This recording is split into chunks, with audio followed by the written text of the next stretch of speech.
вие го имате во рака вашиот телефон и детето доаѓа и ви каже: мамо, види, не знам, тато, види играчката нешто, или дојди да си играме или да правиме нешто. Го бара вашето внимание. И вие во тој момент сте како чекај малку и сакате да вратите на порака или сакате да, не знам, гледате, сте се загледале во нешто. Вие испраќате порака дека во вашиот телефон луѓето што се или работите што се случуваат се поважни од вашето дете. Александра, како си? Добро, фала ти на прашањето. Ето, мило ми е што пак сум тука и што можеме да зборуваме за една интересна тема. Да. И овој пат, да. Да, мило е ние и на нас дека ти имаме повторно назад во студиото да може да разговараме. Дека подолго време ја спремаме оваа епизода и мислам дека конечно ни се погоди и тебе како гостинка и самата тема и дојдовме до тоа да ја снимаме епизодата. Конечно, имено зборуваме за една книга која што има излезено на самиот почеток на оваа година, The Anxious Generation или Анксиозна генерација на македонски од Джонатан Хајд, кој што е психолог, американски психолог и кој што ја пише оваа книга и зборува за, на англиски ќе го кажем ова прво за да одоловиме самата книга да ја доловиме, How the Great Rewiring of Childhood is Causing an Epidemic of Mental Health. Или ние зборавме и пред епизодова како да го преведеме, ама би дошло некое репрограмирање, некоја трансформација и како таа трансформација и тоа репрограмирање причинува и создава една епидемија на менталното здравје. Зборавме и пред да почнеме и кога се спремавме за самата епизода колку некојаш и не ни размислуваме толку длабоко на оваа тема, како само технологиите и колку само социјалните медиуми влијаат. Да, тоа е често го збориме социјални медиуми ова, социјални медиуми она, но она на што Хајд поготово се ослонува и за кое што и мислам дека целата премиса на книгата е дека децата, ќе го прочитам, децата се премногу контролирани во вистинскиот свет, во вистинскиот живот надвор, но имаат премала контрола кога се онлайн, кога се на компјутер или на телефон.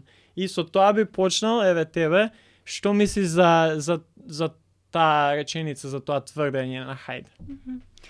Да, ова е стварно тема која што не обкружува, секој ден сме во допир со истата, социјалните мрежи, но не често толку длабоко размислуваме за влијанието кој што истите го имаат врз нас, особено врз нашето ментално здравје.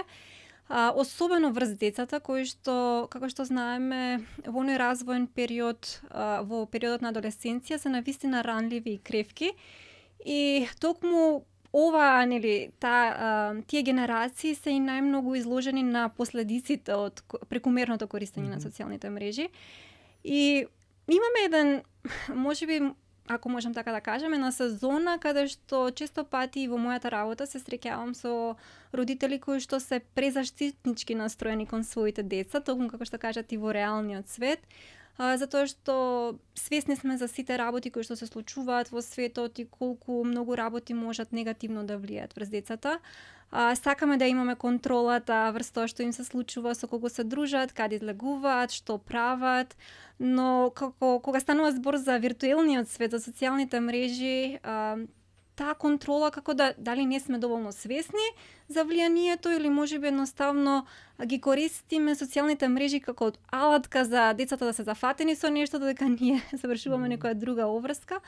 Навистина е интересен тој феномен каде што токму оние родители кои што можеби навистина имаат голема контрола врз тоа што прави нивното дете надвор, многу малку имаат контрола врз тоа што прави детето додека е на социјалните мрежи. И баш размислував за ова и интересно е кај нас, еве, например, ако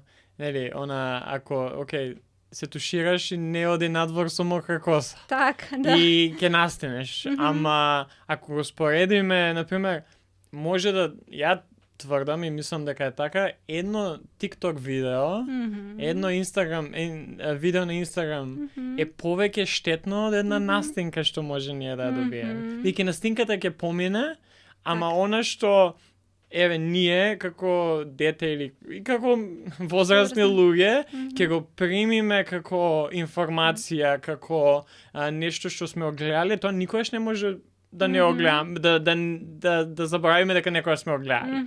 Таа информација, таа теорија на заговор, таа некоја штетна работа што ќе ја видиме, за секојаш ќе остане вмрежана и сега нормално ако нешто е премногу има влијание врз нас, секако ќе остане, а можеби пак и влијание скролање, ама мислам дека настинката е многу подобро да ја имаме отколку некоја лоша содржина на TikTok или Instagram.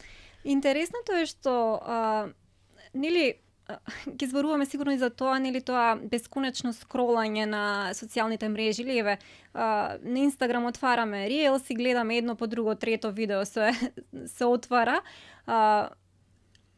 Таа информација што, како што кажа ти, стигнува до нас, го оформува нашиот начин на размислување, ги оформува нашите ставови можеби за виднина, особено на децата кои што се во период на оформување на својот идентитет, на својата личност, на своето размислување, своите вредности кои што утре ќе бидат нивна водилка низ животот. Тие информациите како имаат голем импакт и многу пати, например, сум била сведок на ситуации каде што родителот ќе го даде телефонот на детето и тоа дете ќе отвори едно видео и вие имате 2 минути контрола врз детето со тоа што нели гледате дека го гледа тоа видео, таму некои куклички се мрдаат, некоја анимација се движи и игра. И продолжувате например со разговорот со другиот соговорник со кој што сте, не знам, излезени во кафич. И во еден даден момент, нели, занесени во разговорот, вие престанувате да обрнувате внимание што е следното видео, и следното видео што вашето дете го гледа.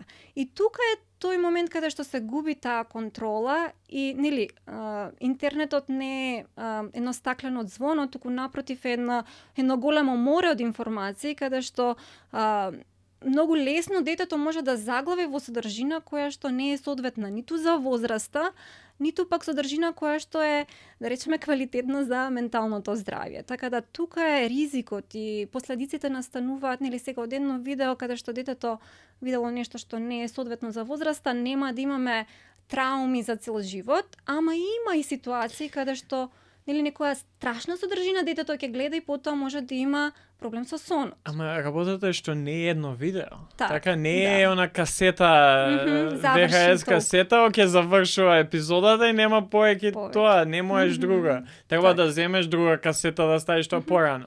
Или да смениш канал. Ова на социјалните мрежи се алгоритмот им е таков да постојано ти покажува што велиш ти, она скролање и така едно видео кога ќе завршиш, ако ја немаш таа опција ставено да не го почнува следното видео одма, например, ако збориме за YouTube, ќе почне да пушта ново видео. На TikTok, на Instagram, веднаш ти се појавува ново видео.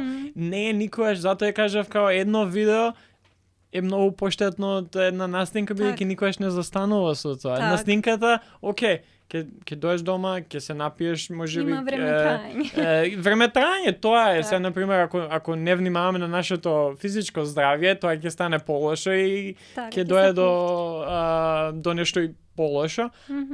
Ама ова не застанува со едно видео, не застанува со една слика, со една информација, туку си продолжува поеќе и поеќе.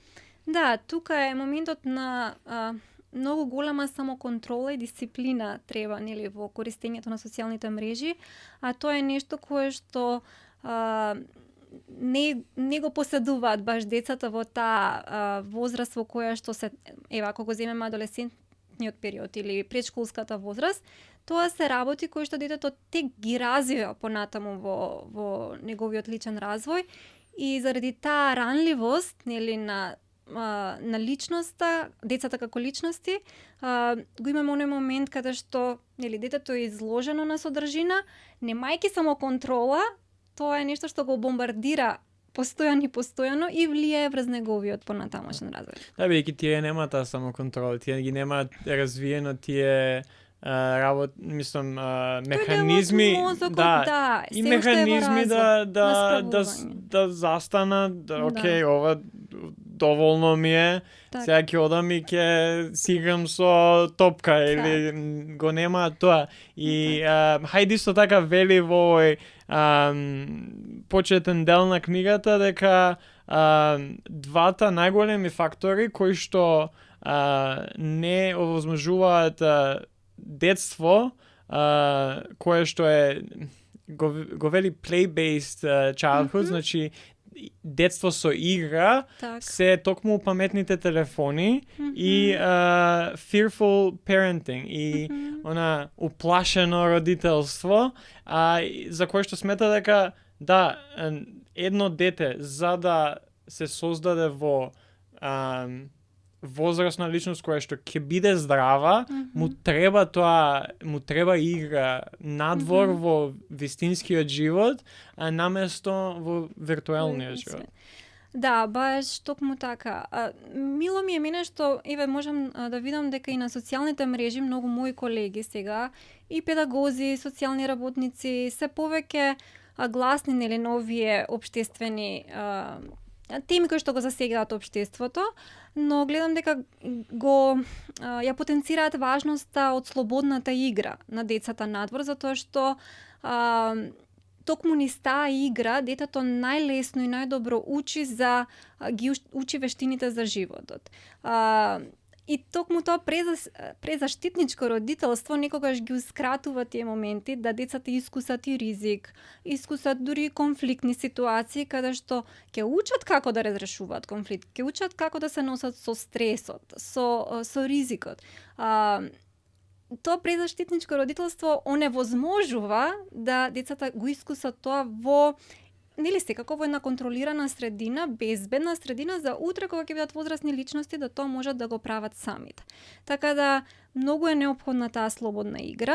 Сега некој ќе каже како аргумент на ова, децата играат игри на интернет, преку тие игри стекнуваат одредени вештини на брзина, на логичко размислување, но овие вештини кои што ги учат надвор во интеракција со другите и како имаат голема важност за таа личност, не само физички, например, ќе пуштите дете да се качува по дрво, да се соочи со ризик дека ќе падне, туку и ментално и на когнитивно ниво се случуваат оние конекции кои што всушност на детето утре му помагаат да расудува на начин кој што е соодветен или да разрешува одредени ситуации, значи да ги стекнува тие социјални вештини. За жал таа слободна игра се помалку ја гледаме ако размислуваме дека децата се повеќе поминуваат на телефоните.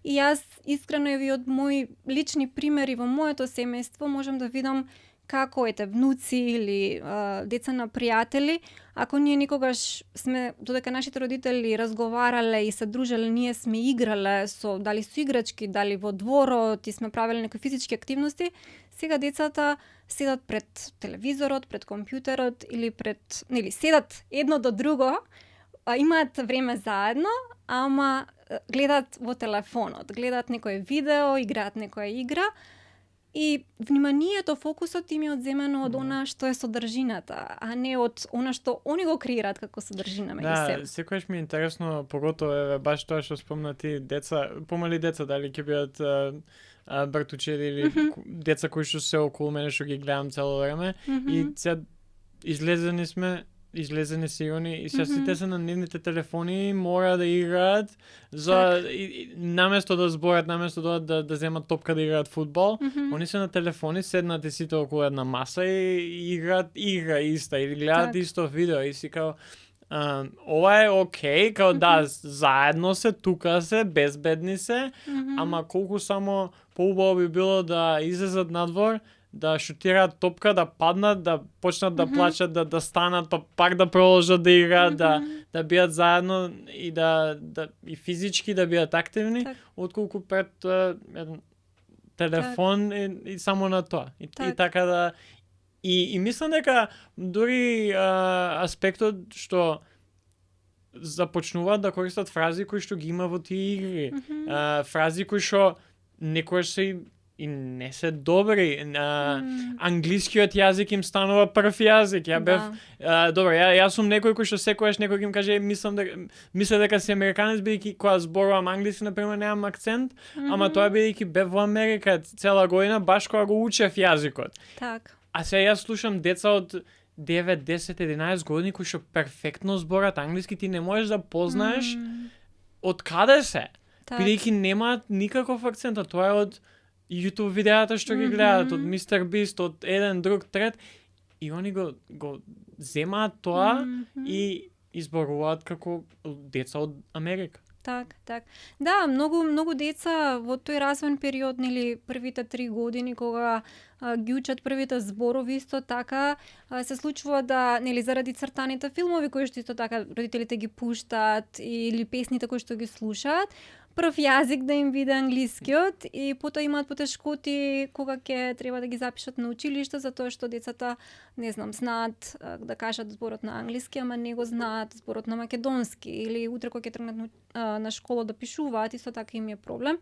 Така да од една страна, нели, знаеме дека социјалните мрежи, технологијата има многу бенефити и тоа не го спориме, нели? И многу корисни содржини и децата и ние возрастните можеме да видиме и научиме, нели, од технологијата.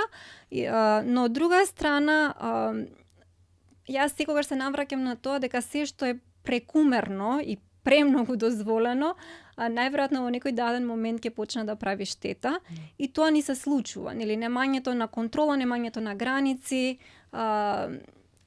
како да излегува работите надвор од контрола. Нели, прво ни служа многу интересно што еве и како и социјалните мрежи имаат едно развивање на свое лично развивање. На почетокот, не знам, Facebook бил да си креираш профил, да објавиш да постираш некаква содржина, да се поврзаш со пријатели.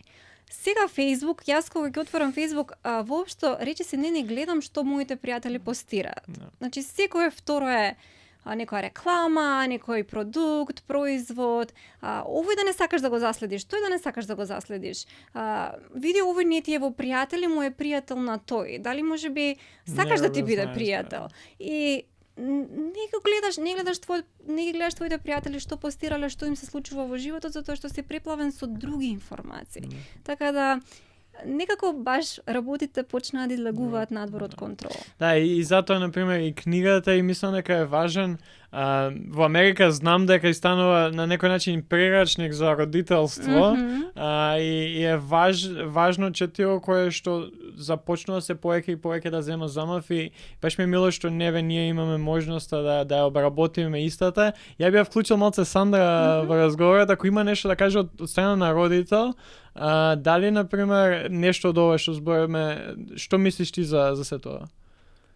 Па, може би јас би прашала од улога на родител, дали ние како родители, што мислиш ти, имаме контрола или сме надвор од контрола во однос на користење на социјални мрежи? И како, ако немаме контрола, како можеме да очекуваме нашите деца да имаат контрола? И исто така мислам дека не сум сигурна колку родители се навлезени во ова проблематика, колку луѓе, пример, се слушнале за книга или за некои други видеа, нели, во однос на социјалните медиуми.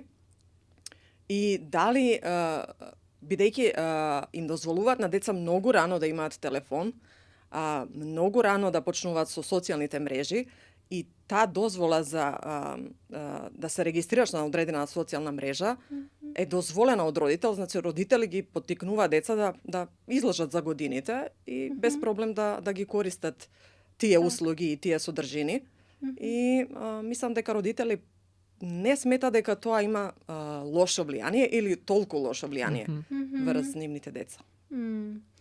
Да, овие се две многу важни работи. Прво е секако ние како родители сме пример, модел по кој што децата учат, и ако самите ние немаме контрола на користењето на социјалните мрежи и на уредите, секако дека децата го гледаат тој пример дека е нешто нормално, нешто очекувано е да се биде цело време во рака со телефонот, цело време да се отвора, да се проверува, да се комуницира на истиот. И интересно е како децата особено, например, еве една ситуација реална да земеме, вие го имате во рака вашиот телефон и детето доаѓа и ви каже: мамо, види, не знам, тато, види играчката нешто, или дојди да си играме или да правиме нешто. Го бара вашето внимание. И вие во тој момент сте како: чекај малку, и сакате да вратите на порака, или сакате да, не знам, гледате, сте се загледале во нешто. Вие испраќате порака дека во вашиот телефон луѓето што се или работите што се случуваат се поважни од вашето дете. Оставате пример дека е нормално, нели, да се игнорира другиот со цел да се биде присутен во таа друга виртуелна реалност. Исто така, јас разбирам дека многу родители работата им е поврзана со телефоните, со социјалните мрежи, комуникацијата исто така со своите пријатели или со колеги им е нели се одвива на социјалните мрежи. Во рета, нели, да кажеме дека па да, што да правам, тоа е сите се таму, сите тоа го користат, морам јас да сум таму за да бидам поврзан. Но од друга страна, каква порака испраќаме на децата покрај, каков пример оставам. И сега вие барате од вашето дете да биде на телефон, на таблет 15 минути и му викате толку за денес, а вие вашиот телефон го имате 24/7 во вашите раце. И самиот пример што ние го оставаме, од друга страна, ваквото однесување го руши нашиот авторитет пред децата. Затоа што вие едно кажувате, а друго правите. И ако друго правите, тоа автоматски значи дека вашиот збор не е издржан и нема зашто и детето да ве послуша, затоа што вие правите спротивно од она што го кажувате. Така да, тоа е една работа која што мислам дека прво секако родителите или возрастните пред се, како пример треба да остават, тоест позитивен пример во однос на користење на социјалните мрежи. А второ, мислам дека многу, тоа што спомна Сандра, дали воопшто јас се прашувам дали ние како родители, јас кажувам ние затоа што јас имам мало дете, дали ние како родители воопшто сме свесни за тоа какво влијание има социјалните мрежи, какво влијание има технологијата. Дали сме застанале да се прашаме, нели, што нашето дете гледа, како тоа ќе има импакт врз неговиот личен развој, врз неговите ставови на размислување, врз менталното здравје. Ако си ги поставиме тие прашања, најверојатно ќе постапиме поразлично во некои дадени ситуации. Наместо да го дадеме телефонот, можеби ќе размислиме за некоја друга алтернативна опција. Нели, зборам за одвлекување на вниманието во дадени моменти, или многу знам родители го користат како алатка, детето не јаде, стави го телефонот, пушти го цртанот или видеата, детето јаде, нема проблем, ама детето не размислува ни што јаде, ни колку јаде, ни дали ги користи, кои мускули ги користи. Значи, тоа се има едно со друго големо влијание и поврзаност. Така да, овие две работи се многу важни, освестеност кај родителите за целото влијание и исто така каков пример сум јас пред се. Да. Веќе кога збориме за влијанието и првиот дел од оваа книга, Хајд го поминува зборувајќи и пишувајќи за тоа како токму технологијата влијае, нели, паметните телефони и она уплашено родителство влијаат и кои се 4 големи основни штети што се направени. И го дава примерот, вели дека ако, например, вашето дете е запишено да биде едно од првите луѓе кои што ќе одат на Марс, арно, ама ти дознаеш дека компанијата што ќе ги носи на Марс, само сакаат на тест субјекти, лабораториски глувци, и не им е уопште важно за сигурноста на самата мисија, дали ќе опуштиш твоето дете дојде. Секако дека не.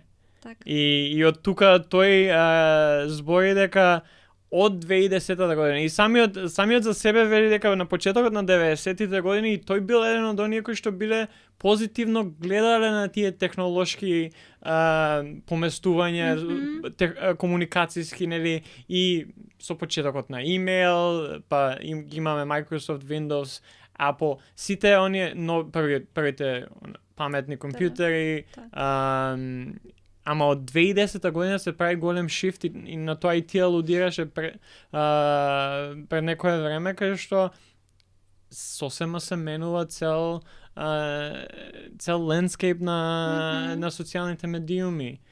Facebook започнува како социјална мрежа за студенти на неколку коледжи во Америка за да се допишуваат едни со други. Ти на самиот почеток не си можел да се пријавиш на Facebook ако си немал мејл од коледжот каде што бил дозволен Facebook за во 2012 година Facebook да го купи Instagram, кој што Instagram до тоа служел буквално како место каде што фотографи си ги постирале сликите што ги имаат направено, ама после тоа започнуваме со нотификации, започнуваме со на рулет скролање како на казино апарати, и самиот допамин кој што се добива од тоа и доаѓаме до овие 4 штетни работи кои што тој ги смета за основата на се и за последиците од паметните телефони и од родителството кое што тој го нарекува како премногу заштитничко родителство, а тоа се социјална депривација, недостаток на сон, поделеност на вниманието и зависности. И ние ќе навлеземе малце за сите 4, ќе поразговараме малце поеќе, ама каде сакав да започнеме дека тој вели дека за едно детство е како да си чирак и ти се учиш работи кои што би ти помогнале да успееш во една култура. Так. И после тоа продолжува и вели дека многу голем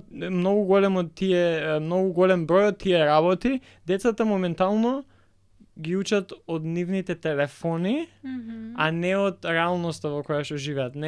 Не од светот во кој што живеат, туку од телефоните на екранот. А според него, вели дека конекциите во нашиот живот, тие врски што ги правиме во нашиот живот, имаат неколку различни и треба да се базираат на неколку различни работи, и тоа се дека многу е важен говорот на тело. Многу е важно кога ние се поврзуваме со луѓе врз основа на тој говор на тело. Дали сме компатибилни едни со други. Тој вели исто така и дека се во синхронизација со другите, што ние не можеме тоа да направиме на телефон. Ние не можеме да им го видиме говорот на телото и колку сме компатибилни едни со други. И вели дека се случуваат во заедници каде што е тешко да се влезе. Ние имаме телефони каде што ти само се на социјални медиуми, име, презиме, мејл, дата на раѓање, за која што као Сандра што кажа најчесто сителе. Јас знам кога прв пат се запишав на Facebook, немав 13 години и морав да пишам дека сум 13 години, пошто 13 години беше и мислам дека се уште е возраста.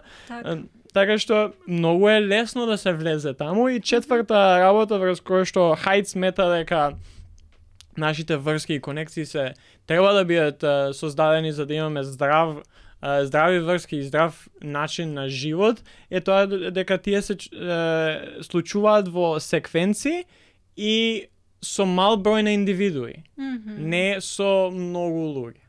И од таму ние доаѓаме до оние 4 штетности што ги набројав, и самото тоа што, нели, овие работи се тешко остварливи во еден онлайн свет. Ја би започнал со социјалната депривација како иста, и само и еден од најголемите, пак ќе кажам дека збориме за книга која што е пишувана за контекстот во Америка, и мислам дека има и дел од Велика Британија земено истражување, ама не мислам дека е далеку од вистината и за кај нас. И еден од најголемите аргументи кои што и податоци што тој ги има за социјалната депривација е дека од 2012 година времето кое што адолесцентите го поминуваат еден на еден, face to face, лице во лице, од 2012 година до сега е намалено за 50%.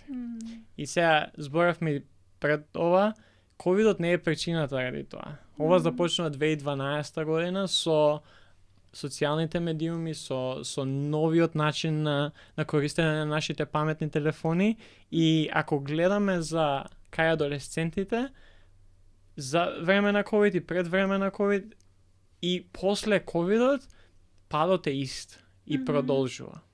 Така што да поминеме сега, сакам малце време за тоа и колку само е важно лице во лице наспроти онлайн комуникација и е навистина прави голема штета во израснувањето на една личност. Так. Ова е, нели, таа социјална изолација, депривација, или како да ја наречеме, е многу еден важен дел од нас, социјалната поврзаност или поврзаноста со другите луѓе. Ние сме создадени како битие, како суштества да бидеме поврзани со другите. Тоа ни е во природата. Сега, социјалните медиуми ни овозможуваат, нели, првата идеја, пак ќе го кажам тоа, на социјалните мрежи било да ги поврзе луѓето. И навидом ние се чувствуваме поврзани, нели, го вадам телефонот и тука се сите мои пријатели, па дури и луѓе што не ги познавам. Во секунда од времето можам да отворам и да напишам порака до било кој. Во секунда од времето можам да направам видеокол до било кој. Значи, многу лесно можам да стапам во комуникација со истите. И тоа ја намалува мотивацијата да јас излезам од мојата удобна зона, од мојот дом, од мојата соба, од мојот кревет, да вложам време, да можеби некогаш и ресурси, да стигнам до одредена локација за да поминам време со одредена личност. Некако ковид тоа и го појача, нели? На сите ни беше убаво како можеме ние во пижами да седиме горе во кошула, доле во пижама и папучи и да бидеме присутни на некој онлайн состанок. А да не мораме да ги сретнеме колегите кои што не нервираат или кои што не замараат во канцелариот Сапајле. Некако тоа се ни изгледаше супер забавно, нели? Пријатно, едно ново чувство. Но со текот на времето, дури и во ковид, луѓето почнаа да им недостига таа социјална интеракција. Па почнаа да се јавуваат, може ли да дојдам во канцеларија, да работам еден ден од канцеларија, еден ден од дома, веќе не можам од дома. Значи, луѓето сами, ние како индивидуи имаме таа желба, потреба да бидеме поврзани со другите. Токму така, социјалните мрежи, иако има милион, нели, сликички, стикери, не знам ти што, кои што можат да го опишат тоа како вие во моментот се чувствувате во однос на тоа што другата личност го напишала, сепак не може таа личност да го види вашата реакција, реакцијата на вашето тело. Може да испратите фотографија од вас, но таа фотографија повторно не го доживува, не може да почувствува енергијата, ако можеме така да кажеме, која што во моментот вие ја изразувате, ја покажувате на одредено нешто што личноста го кажала. И заради тоа можеме да кажеме дека да, социјалните мрежи ни помагаат, нели, да бидеме во интеракција со другите, но во исто време како да ве поврзуваат со сите, ама на крај пак се чувствувате осамени. Зашто? Затоа што во тој момент таа личност не седи до вас. Таа личност не го гледате лицето, не го слушате гласот. Ајде се ги измисля говорни пораки. Јас сум многу голем, може така да кажам, како хейтер на говорните пораки, затоа што не се чувствувам пријатно да сега пуштам говорната порака и друг некој да слуша, па ајде тивка, па ајде сега да видам што сака да каже личноста, можеби е нешто доверливо, а јас сум седнала, не знам, у автобус и сега ја слушам. Или едноставно, ако можеме да видиме, социјалните мрежи постојано ги истражуваат потребите на луѓето и креираат работи кои што ќе ги задоволат потребите на луѓето. Имаш потреба, ти недостига да го слушнеш гласот на личноста, еве говорни пораки. Ти недостига да го покажеш својот израз на лицето, еве стикерчиња. Ти недостига. Тука сме ние, ќе креираме тоа што тебе ти треба, а несвесно се оддалечуваме од она што е нашето суштинско потребно, нели, да бидеме во конекција со другите, тука едни до други, поврзани лице во лице, нели, да разговараме за работите кои што во моментот не се интерес. Да, и баш е интересно и ти го спомнав тоа уште пред да почнеме да снимаме. Таму она истражување што спомнав дека кај адолесцентите паѓа за 50% на лице во лице. И сличен некој тренд се случува и кај возрастни луѓе од почетокот, па и пред 2010-та, ама токму тој период 2010-та доаѓа до некое ниво, паѓа, нели, за време на COVID, ама после COVID-от, баш тоа ти што го спомна, тоа пак се враќа нагоре. Значи, не оди надоле, кај адолесцентите оди надоле. Так. Бидејќи тие деца не знаат, тие луѓе сега кои што се адолесценти, деца, не знаат ништо друго. Не знаат како е да помине цел ден надвор без телефон, кој што возрастни луѓе го знаат тоа. И после COVID, како некоја иницијална каписла е, окей, стварно ми треба она време кај што немавме телефони, кај што немавме, пошто сега имавме премногу, так. И има порас на колку тоа луѓето сега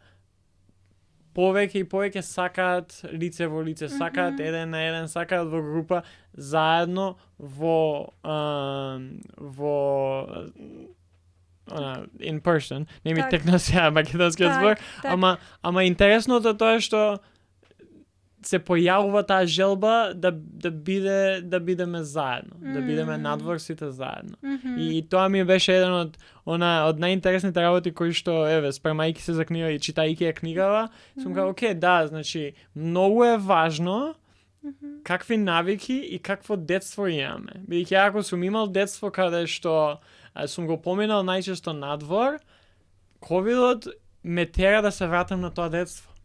Ама ја ако сум го поминал цело моје детство на телефон, на компјутер, пред телевизор, ковидот уште толку ми помага за уште толку поеќе да не ми ни треба надвор да излезам со пријатели, бидејќи ја не знам како тоа прави да се чувствувам. Так. Многу интересно што веќе имаме, значи, ако го земеме COVID како временски период, тоа беше пред 4 години од прилика, така, 2020, 21. Имаме, значи, веќе деца кои што се 3-4 години, кои што се родени во време на COVID, кои што најверојатно првите 2 години ги помина во изолација, во најтесното семејство. И имавме ситуации каде што родители кажуваат дека децата им се вознемирени кога ги изнесуваат надвор со врсници, нели, на игралишта, затоа што се навикнати да бидат во таа изолирана средина со помалку луѓе, само со познати луѓе околу себе, и им требаше време на прилагодување на тие деца за да излезат надвор. Сега, ако реалноста на тие деца биле нормално технологијата, телефоните, телевизорите, нели, компјутерите, се она што го гледале, содржината, нели, исто така, вие ќе видите дека на тие деца, како што спомна и ти, тоа е нивната реалност, тоа е нивната нормалност. И утре на тоа дете секако дека поприродно ќе му дојде можеби и да седне и да игра на телефон, отколку да рече, окей, ги излезам надвор, ќе играм плочка, топка или што и да сме играле ние. Така да, многу е самиот момент на како ние, како возрастни, каква средина креираме за помладите генерации, тоа ќе диктира најверојатно како они ќе се развиваат понатаму и што на нив ќе им е важно. И тоа го оформува и нивниот начин на размислување и нивниот начин на стил на живот. Така да, овие работи како имаат голем удел и таа социјална депривација која што се јавува, всушност потикнува и одредени ментални состојби подоцна. Имате анксиозни, депресивни генерации кои што сами по себе се чувствуваат незадоволни, нерасположени, имаат чувство на осаменост и не можат некои дури чувства да си ги објаснат. Од каде се, зашто се чувствува така. Намален интерес за некакво хоби, не можете да ги натерате да бидат физички активни. Имаат физички потешкоти, прекумерна тежина, затоа што нели, ако си ти постојано со телефонот во рака, седнат пред екраните, немаш потреба да го движиш телото и нормално тука таа намалена физичка активност придонесува и за одредени физички проблеми. Така да има последици кои што не само социјално нели се явуваат и ќе ги зборуваме и понатаму, туку и на ментално ниво таа социјална депривација прави потешкоти. Да. Следната во интерес на времето, ама следното нешто кое што тој го вели како голема штета ја го спомнав е недостатокот на сон. И ние на пример знаеме дека спиењето е многу важно. Така. Тоа го слушаме цел живот, нели, треба да се спие, ама телефоните и социјалните медии ги прават уште полошо тоа. Бидејќи јас сам за себе знам и е нешто кое што веќе некое време се обидувам да го сменам, ама јас од кога памтам сам за себе, знам дека мене ми треба дали на почетокот нели беше телевизор, сега лаптоп, константно да биде уклучено, ја кога спијам да го гледам и да заспиам. И едно што нели како тоа само влијае таа светлина, па и тоа што нон-стоп ја примам информации, кога спијам буквално примам информации. Так. Ами кога ќе станам, мене лаптопот е до мене. И што ме спречува, јас прво нешто што ќе направам да уклучам лаптопот. Например, живеам сам, што ме спречува сега на мене да го уклучам лаптопот и да продолжам со видеото кај застанало кога јас сум заспал. И од таму не само што имам јас лош сон и премногу информации и светлината и се тоа, мене и денот ми започнува така. И колку само тоа води до нели анксиозност, депресија, па и нели немање и добри оценки у школа е една од последиците, или немање добри вештини за учење, за распознавање работи. Да, баш нормално тоа е општо познато нели дека сонот е многу важен за развојот на личноста, уште од нели првиот ден новороденче, па и на нас како возрастни личности знаеме какви сме кога не сме наспани или кога не сме одморени. И токму тоа што ние постојано на дневно ниво примаме толку многу информации, на мозокот му треба одмор. Му треба време да ги процесира тие информации кои што во текот на денот ги воспримал, а ние всушност со нели скокнувањето на времето за спиење или одложувањето, скратувањето на сонот, му го невозможуваме тоа на нашиот мозок. Особено за децата. Децата, дури адолесцентите имаат потреба од сон најмалку до 8 до 9 часа во текот на ноќта да бидат квалитетно спиење. Може да видите многу тинејџери кои што треба да станат са бајле во 6 за да отидат во 7 на училиште. Мислам сите сме биле во таа фаза, нели? Секако зомби кои што се движат. И до некаде е окей, може би е развојниот период е таков, нели, каде што имаш потреба да бидеш се присутен, се те интересира, не сакаш ништо да пропуштиш, но доколку тоа трае долго и како има последици подоцна, како што спомна и ти, врз училишниот успех, врз целиот перформанс на личноста, нели, не вештините, туку она што го покажува како вештина на училиште, моториката страда. Вие кога ќе видите на личност ненаспана, цела е успорена, незините реакции се забавени. Расудувањето е исто така засегнато, можам да кажам. Импулсивност е присутна, раздразливост. И сега едно такво дете кое што не спиело ноќеска, оди утре на училиште, не е спремно за она што го очекува во текот на денот. И тука се тие негативни последици. Исто така, самата присутност на социјалните мрежи, сега некои училишта гледам, слушам дека воведуваат она баш оставање на телефоните на страна, во одредени кутии, во одредени торбички, за време на часовите, да не бидат нели дистракција телефоните за време на наставата. Но дури некои деца и тогаш од таа преголема зависност од социјалните мрежи, дури кога телефоните се далеку од нив, далеку во смисла ете таму некаде се закачени и стојат додека да заврши часот, и тогаш не можат да се фокусираат и да размислуваат нели на наставата. Зашто? Затоа што се навикнати постојано нивното внимание да поделено, како што ќе зборуваме за тоа понатаму. Но И секако сонот, исто така некои истражувања кои што ги спомнува авторот во книгата покажува дека дури влие на тоа да има почести будења, нели користењето на социјалните мрежи во доцните часови, изложеноста на плавиот екран и слично, да има почести будења, значи полош квалитет на сонот во текот на ноќта, заради таа преголема изложеност на екраните. Ако квалитетот на сонот е нарушен, вие може и 10 сати да спиете. Ако се будете 10 пати во текот на ноќта, утрото пак ќе бидете уморни. Така да, за жал сме створиле некои навики, таа достапност до телефоните е најлошото нешто што го правиме, носење на телефоните со нас во кревет. И тоа е нешто кое што можеби како навика треба да се менува, можеби оставање на телефоните во дневна, нели полњачите да не бидат до креветите, туку да бидат во некој друг дел од нашата куќа или стан, што ќе ни помогне да не биде првата наша реакција чекај телефонот. Мене ми помогна тоа што исто бев и јас, значи се станувам, го земам телефонот, отварам, не знам зашто ми стане на период тајм, не знам, имаше најверојатно во периодот на ковид често го отварав, чисто да сум нели во тек со ситуацијата што се случува. И ми остана во навика. И сега откако имам дете, нели, на сабајле ќе требаше да станам да го дојам, тоа вришти, плача, нема време ти да го земеш телефонот, да разгледуваш тајм. Телефонот останува таму негде, ќе го видиш можеби некаде на пладне. Има можност да се менуваат тие навики ако сакам.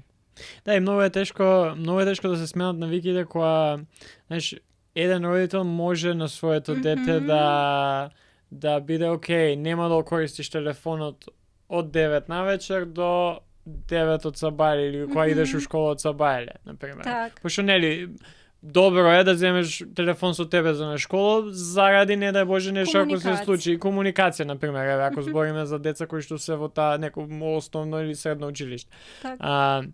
Ама ако еден родител тоа го направи, нема да го има, мислам дека тоа ефект, бидејќи тоа дете ќе се чувствува и ќе го има тоа чувство дека нон-стоп нешто губи или нон-стоп нешто се случува за кое што тоа не знае, неговите другарчиња го имаат телефонот или и не само тоа правило, има мал милион правила кои што може да бидат имплементирани за да помогнат со самото тоа, но сметам дека ако нема колективна акција, каде што сите деца во едно друштво, например, ќе го имаат исто правило, сите родители ќе седнале, дај нешто да направиме за телефоните, бидејќи стварно не било вака, седнуваме сите, деца на телефон си играат цело време иако се заедно. Ја се сеќавам пред некое време одев на турнир со екипа кошаркарска и ова се тинејџери со кои што ги тренирам. Им кажав, одиме во местото кај што играме, поминуваме цел ден таму, ја ќе ви ги земам телефоните, се симнуваме од автобус, ви ги земам телефоните и ќе ги добиете назад вечер кога ќе стигнеме у хотел пак. И сите беа као, па како, па ова, па Snapchat стрикјам, па коуч, немој вака, немој. Не, ќе бидеме сите заедно, тука сме, на едно место сме, сите сме заедно цело време, ќе гледаме кошарка, ќе се дружиме, ќе јадеме, ќе збориме, ќе играме кошарка, пошто имавме неколку утакмици у текот на денот. И мислам дека успеа поради тоа што сите го нема. И ја го немав, и ја не го користев, пошто што ќе правам, сум со деца, мене задачава ми е да внимавам на нив и да им бидам тренер. И на крајот од викендот што го поминавме заедно, децата беа многу посрекни, као екипа, сите заедно, и верувам дека сите едно слики што ме стануваат усеќавање се, ние немаме утакмица, завршивме со утакмици, ама треба да ги гледаш сите. И ги гледаш децава на оние покрај теренот, сите спијат еден до друг или гледат, лежат ама сите се еден до друг тука заедно гледале кошарка, досадно им било, заспале. И тоа е убавото што сите се заедно и го прават тоа заедно, но мислам дека ако нема колективна акција, многу е потешко да се смет. Да се сменат некои навики на тој начин. Ова баш сега што го спомнав како пример е токму таа кога ќе ги ставиме под контрола социјалните мрежи или технологијата, телефоните или што и да е, овозможува да сме присутни во моментот. Овие социјални мрежи ни оневозможуваат некогаш да сме присутни во моментот, затоа што постојано имаме некаква дистракција. Баш околу тоа колективен договор, ако можеме така, или акција, да го наречеме, прво тоа колективното треба да почне од дома. 20 родители да се на иста страна во сојуз. Не едниот да биде па сега мајка ти не ти да, ајде, не кажуваме на мајка ти, или 5 минути, да го саботираме другиот родител. Или дај му го телефонот, дај да не плаче, не можам да го слушам, да ми се одмори главата. Значи, многу пати прво родителите се саботираат еден со друг. Мора родителите да се во таа заедничка усогласеност, сојуз во однос на користењето на социјалните мрежи или телефоните или што и да. Од друга страна, токму тоа, мислам дека многу луѓе, јас сака и со пријатели кога зборуваме, и сите викаат, леле, тоа Фејсбукот сакам да го исклучам, ама знаеш, сите ми пишуваат, комуницирам на месенџер, колегите ми се таму, не знам, имаме Фејсбук група, не го користам Фејсбукот, само за комуникација ми е. Во смисла не го користам да скролам, да гледам, туку само за комуникација. Ама сите се таму. Да. И баш тој момент, ама сите тоа го прават, сите се таму, оневозможува да, нели, јас кажам, окей, не го користам ова веќе, затоа што ако кажам тоа, ќе почувствувам дека јас се исклучувам самата себе, ќе пропуштам нешто, пошто сите се таму. И токму тоа, ако ние се договориме, нели, направиме план, знаеш, веќе нема да комуницираме вака, ќе комуницираме на овој начин, или нема да го користиме за ова, ќе го тогаш веќе тоа полесно станува. Зашто? Затоа што нема да го имам чувството дека пропуштам нешто, дека сите се таму, а јас не сум. И тоа е најверојатно, иако звучи нели како утописки, сите да се договориме, сепак токму тие родителски групи кои што се формираат во смисла на еден клас, во рамките на еден клас или на едно друштво на деца, можат да се креираат некои креативни решенија кои што ќе помогнат на децата да им се овозможи малку повеќе да бидат ослободени од притисокот дека ако не се присутни на социјалните мрежи, дека пропуштаат нешто важно. Да. Следната штетности кои што или harms, кои што Хајд зборува, и една која што мене ми беше посебно интересна и се малце ја доправивме до сега разговорите, е таа поделеност на вниманието, фрагментација на нашето внимание. И колку и тој го дава примерот со колку само multitasking е мит и дека не функционира.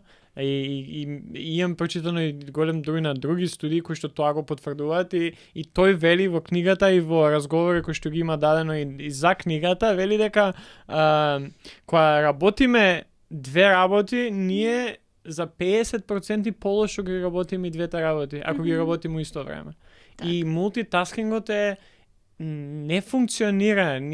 Ние поготово со нотификации, ти спомна, кај што ако работам се, и ако е нешто тешко што го работам, ќе ми дое у глава, па дај да проверам времето какво ќе биде утре, или дај да видам што се случува на тайммака, што вести има за ова.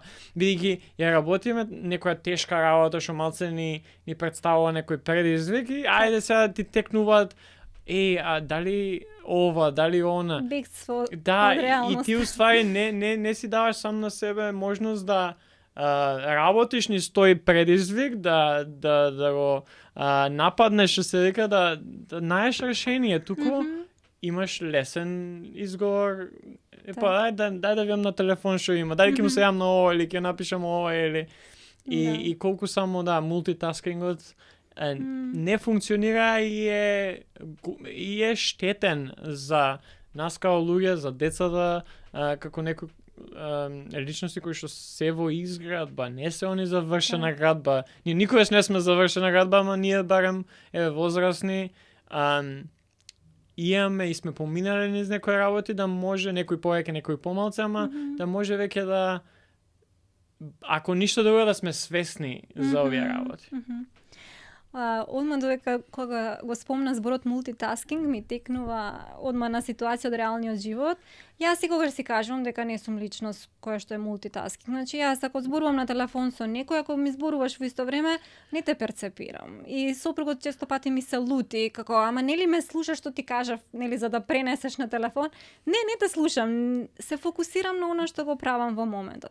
Наспроти мене он се смета себе си за мултитаскинг и многу пати јас му зборувам, он во истото време прави други работи. Можеби професијата го прави да биде така да функционира.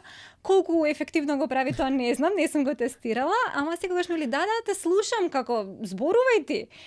Ама окей, дури и да сме мултитаскинг личност, како другата личност од другата страна се чувствува во моментот додека ние изборуваме, нели таа ни зборува, тоест нам, а ние правиме 3 други работи во исто време. Многу пати не сум се чувствувала, мислам, не го зимам тоа како за зло тоа што он работи во исто време и мене ме слуша. Навистина, ако го прашам, ќе ми каже што сум му кажала, ама во некои дадени моменти сум као, ме слушаш? Да. Ти зборувам. Почнуваш да се чувствуваш колку јас сум важна во моментот, колку јас стварно ова личност вреди неговото внимание, нели да го посвети на мене. И тука се тие некои подлабоки психолошки потреби, поврзани со сликата за себе, чувството на вредност и така натаму. Така да да се вратам сега на самиот момент, нели на мултитаскинг и тоа цело време што ни стигаат нотификации, не бомбардираат, дури например ние зборуваме, сега да ми беше тука телефонот, сигурно ќе стигнаа неколку нотификации. Сега ти ми зборуваш, јас го отварам телефонот, те слушам. Како се чувствува другата личност од другата страна? Колку стварно таа бомбардираност од тие нотификации ни помага да останеме присутни во моментот. Дури да ги исклучите нотификациите, јас пробав скоро на сите мрежи ги имам исклучено нотификациите, освен за пораки. Пошто ми е важно, пример, работа ми со клиенти, важно ми е да ми стигне пораката и да ја видам во соодветно време. Пак измислуваат некои други нотификации кои што ми стигаат. Погледни ги најновите reels, нели, што се сега во моментот актуелни. Каде сега треба да барам нови, пак ни сетинзите да проверувам, каде може да го исклучам тоа да не ми стигнува. Така да навистина оневозможува да останеме фокусирани. Нашето внимание да биде посветено на една работа и нормално ако сме ние поделени на 10 работи во исто време, квалитетот со кој што ги правиме тие работи се намалува. Да, и мислам дека и мултитаскинг како таков, да, ти можеш да ја завршиш работата, ама замисли да јас сум еден исто како тој сопруг, ја можам тоа да правам и знам дека ќе завршам работата и ќе те слушам тебе и ќе ти одговорам, не ми е проблем, ама вака кога размислувам и дури читав книгата и успремањето на епизода да го слушав Хайд, си замислам колку само ја би бил подобар у некои работи, ако ја се посветев само на една работа во едно време. Так. И наместо тоа ја да ги правам, ја успешно најчесто ги правам и двете работи. Не сум пробал со 3, тоа ми е малку премногу, ама размислам колку повеќе би бил ја успешен ако се посветам на една работа, а ова со нотификациите мислам дека и тој збори го дава примерот и еден од позначајните работи во социјалните медиуми тоа што сега ние имаме апликации поради тоа што ако ние ќе ги симнеме, ние освен ако не ги целосно исклучиме тие нотификации, ние немаме контрола со тоа. Ние немаме како возрастни, камо ли па децата. И еве ми текнува апликација која што неодамна, мислам неколку години веќе позната 2022 мислам дека излезе, се вика BeReal. И BeReal е апликација која што на самиот почеток ти дава нотификација дека сега е време да се сликаш и сликата ја правиш и фронт и бек, значи и селфи сликаш и пред тебе, за да им покажеш на луѓето што правиш у моментов. Так. И имаш само 2 минути да осликаш тоа, или 1 минута, не знам колку беше на почеток. И после тоа им покажува на другите ако си закаснал. Ама единствена нотификација која што на самиот почеток они ја праќаа, 2022, И ти можеш само таа. It's time for be real и сега те сликам тебе, правам слика селфи, го ставам тоа и луѓе што ме следат на be real, виделе што правам ја од тој момент. Ја после тоа не можам да ставам друга слика цел ден. И по утре дента у рандом време пак ќе се појави be real, време за be real. На почеток малце го користев и сега пред некое време викам ајде да се вратам пак, пошто ми беше интересно, имам луѓе кои што кај нас не се користи толку многу, најчесто луѓе од Америка и дел од државите во Европа, и викам ајде видам што прават и оние и се враќам на be real сега и гледам ја им можност, пошто нели сега сум се вратил, викат welcome back, ја можам 5 слики да ставам сега. И окей, една слика ставам, не ми е потребно 5, ама имам можност сега за 5. У текот на денот ми стигаат нотификации. Овој само што стаи be real. Go back, врати се, види што ставил оваа личност. Чекај, идејата на самата апликација и во името е to be real, да бидеш вистински.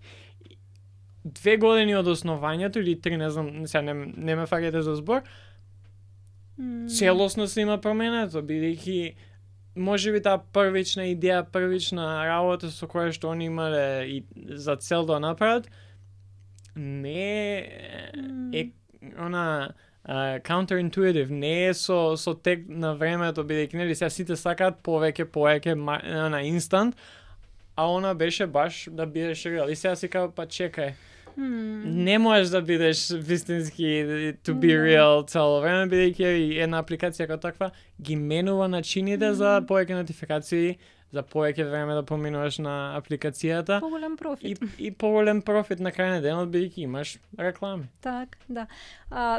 Ова што го спомна сега со нели да постираш во одреден даден момент ме потсети на и некогаш сум имав еден период кај што имав чувство на итност дека кога ќе ми стигне порака, например, само тие нотификации беа дозволени да ми стигнуваат пораките, да добивам нотификација дека имам порака, имав чувство на итност дека морам сега во моментот да вратам на пораката. И тоа стана толку многу силно да јас дури онака чувствувам анксиозност во поднаводници ако не вратам на пораката во дадениот момент. И замислете сега, вие имате, ви стигнува нотификација од Инстаграм дека некој постирал, ти стига нотификација од be real дека некој постирал, ти стигнува порака и го имаш чувството дека треба да вратиш. Тоа е постојано бомбардирање на нас како личности, на нашето ментално здравје, потребата да се биде таму некаде присутен. И нормално, ако сакаш ти таму секаде да си присутен, нема да си присутен тука некаде помеѓу, нели, во реалноста и помеѓу вистинските луѓе околу тебе. Така да, не знам, ни дава едно лажно чувство на контрола, јас би рекла, дека нели секаде си се пратиш, се знаеш, се гледаш, а всушност во исто време ја губиш твојата лична контрола врз сопствениот живот, врз сопствените мисли, врз сопствените чувства, затоа што се она што гледаме и предизвикува одредени чувства кај нас, нели? Баш и во книгата авторот спомнува, тоа и може цела засебна тема, нели, за помеѓу разликите помеѓу девојчињата и момчињата, како реагираат на социјалните мрежи. Особено кај девојчињата се јавува големо влијание врз сликата за себе.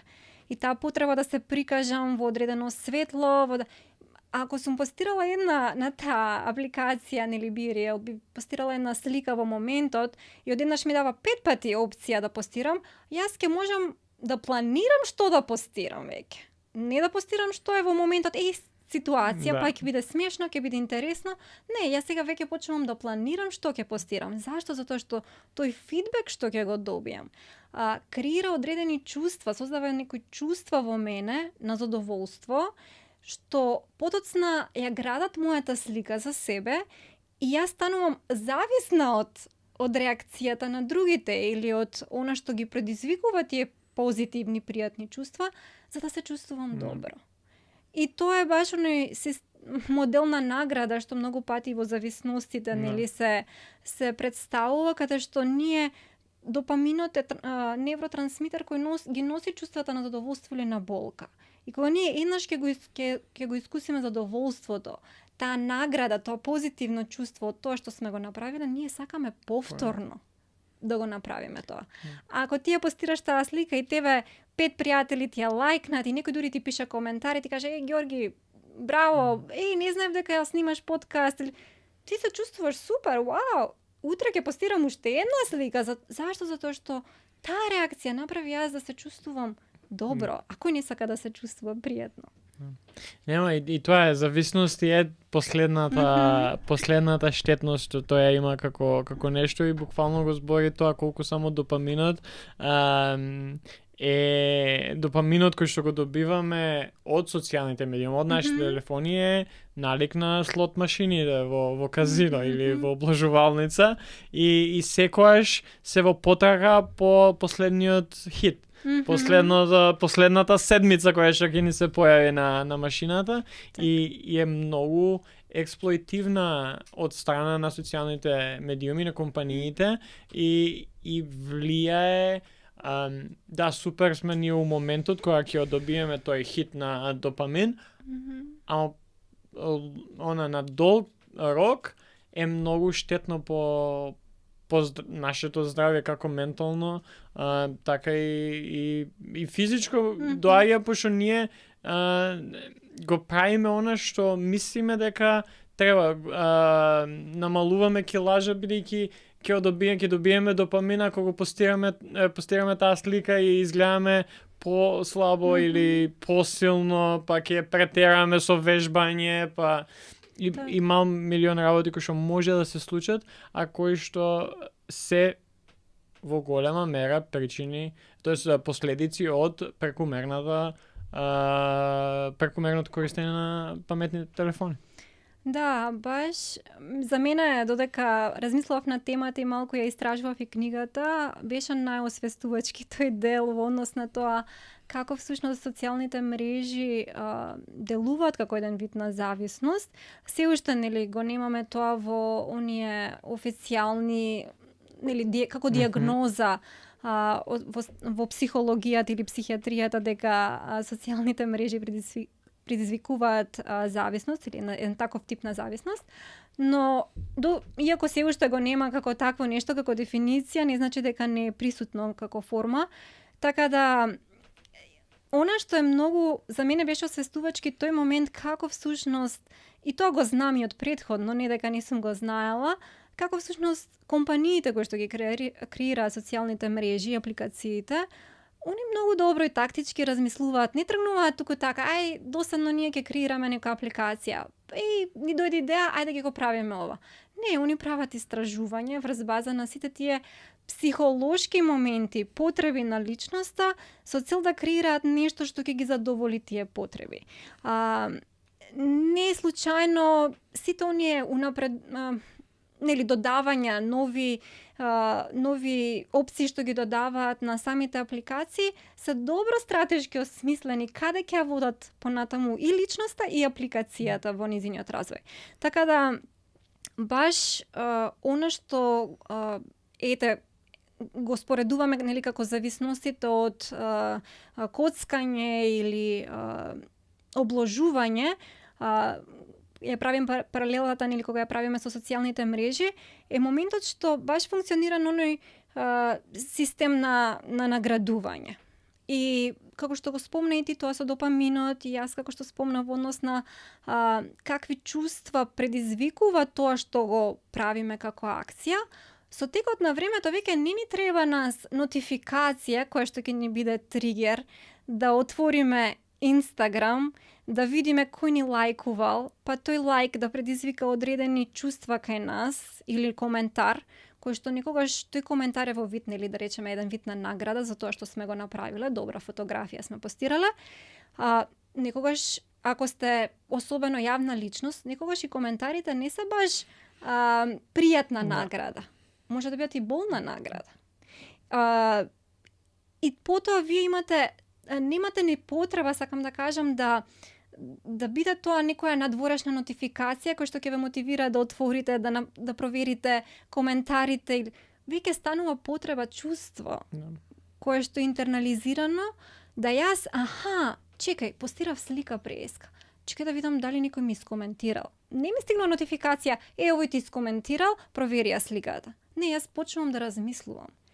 И тоа е тука моментот, опасноста, каде Да, што има оној- силно влијание. И оној момент каде што, например, нели сме навикнати некојаш на телефон на исто место да не бидат апликациите Аха. и која ќе ја поместиме или која мене ми се случувало, окей, ај сега ќе го Ќе тргнам, ќе направам да биде тешко, пошто има некој таков начин како може, например, пак нешто е со кое што јас сум се соочувал и се уште се соочувам до одредена мера, каде што, окей, не го стае одма кога ќе отвориш телефонот да идеш на Инстаграм, туку направи го потешко да одиш на Инстаграм.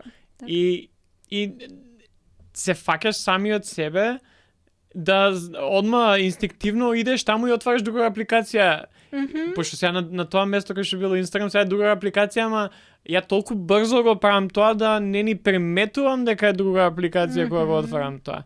Исто и со телефоните, например, ако нели кога излегуваме од дома, проверуваме дали телефоните ни се у џеп, и ако не се инстинктивно кога проверуваме не се у џеп, Не фаќа паника. кај го заборавив телефонот, кај ми е телефонот, да. И тоа се некои симптоми кои што покажуваат, мислам, дека делумно станува збор за некаква зависност. Ако тебе да фаќа паника дека телефонот си го заборавил дома, не затоа што треба некој важен повик да добиеш, туку заради тоа што ќе пропуштиш милион работи затоа што го немаш телефонот со тебе, тоа веќе ни дава некој сигнал дека можеби не со нешто сме претерале или сме заглавиле, така да тука е моментот на зависност, затоа што ако тој допамин кој што ние сме навикнати да го добиваме, го однема во даден момент, а ние сме се подпирале на, нели, тоест сме влечеле чувствата на задоволство, сме ги влечеле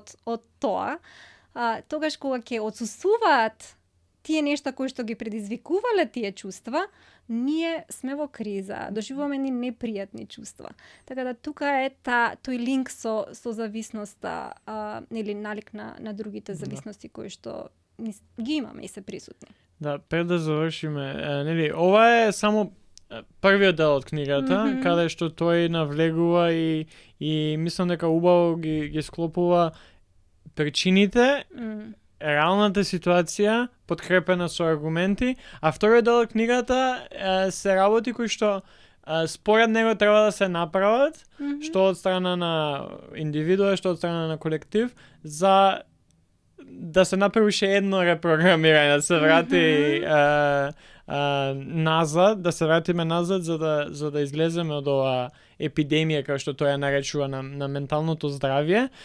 Пред да завршиме и за тоа ќе имаме епизода, ќе направиме уште една за ова. Ја би ја прашал Сандра ако има нешто да додаде, ако не ќе завршиме тука, ама ако имаш некое прашање или нешто да додадеш, и ќе завршиме овде со првата епизода која што ќе имаме за анксиозна генерација.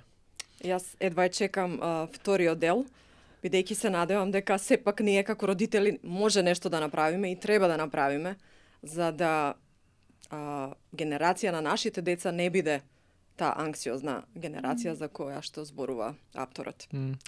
Александра, фала ти уште една за гостувањето. Ние ќе гледаме уште еднаш да се спремиме да имаме уште една епизода на книгава, а до тогаш се надевам дека епизода ќе служи како некоја помош за родители, па и за деца, па и за адолесценти, за мене како што не сум родител, да увидеме, да добиеме некоја можна информација и да дознаат нешто повеќе за тоа и да поставуваат прашања кои што можеби, како што прескоз во текот на разговорот рековме, дека и не сме ни биле свесни колку само се штетни по нас. Да, фала ти уште еднаш за поканата и се надевам дека баш со ова епизода ќе потикнеме чисто свесноста, поголемата свесност или љубопитност за оваа тема и дека лично и мене ми помогна да ова спремање за епизодата малку, да и самата книга, да размислувам на работи кои што не сум ги размислувала, па ако ги инспирираме другите да размислуваат исто, тоа ни е погодок.